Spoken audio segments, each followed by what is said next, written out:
गटातून मोठ्या प्रमाणावर विजय मिळवला, काय सांगाल त्याबद्दल? हे सर्व केलेल्या विकास कामांची पावती आणि विश्वास करणाऱ्या जनतेनं खऱ्या अर्थाने जिथं मतदान करायचं, जिथं कौल द्यायचं तिथं कौल दिलं. बाबा, तुम्ही गेल्या वेळी पण सदस्य राहिले, काय काय कामं केले आणि कोणते कामं आता माझा करणार? लेखाजोखा पूर्ण मी आपल्याला वाटलं देतो मी आपल्याजवळ. पण मी एक काम केलेले आणि अनंत कामं केली, काही आठवणीतले आहे ते लेखाजोख्यामध्ये आहे. पुढं काय काय कामं करणार सरकारमध्ये? जे पहिल्यापासून करत आलो सतत ते काम करणार.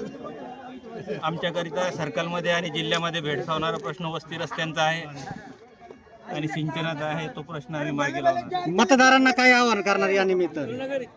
मतदारांना काय आवाहन करणार? मतदारांना हेच आवाहन करणार की ज्या भारतीय जनता पार्टीवर आजपर्यंत ते विश्वास करत आले, ही विश्वास कुठंतरी कमी पडता कामा नये.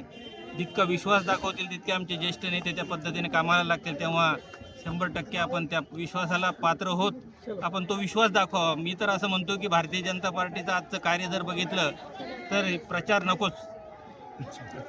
धन्यवाद बाबा.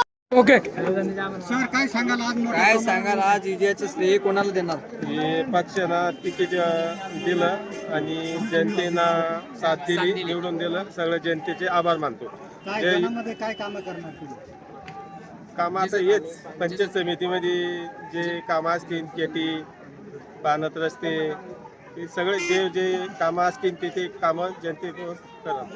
मतदारांनी मोठ्या प्रमाणावर आशीर्वाद दिले तुम्हाला, काय सांगाल? मतदारांना काय आवाहन करणार? त्यांचे सर्वांचे आभार मानतो. आपलं नाव?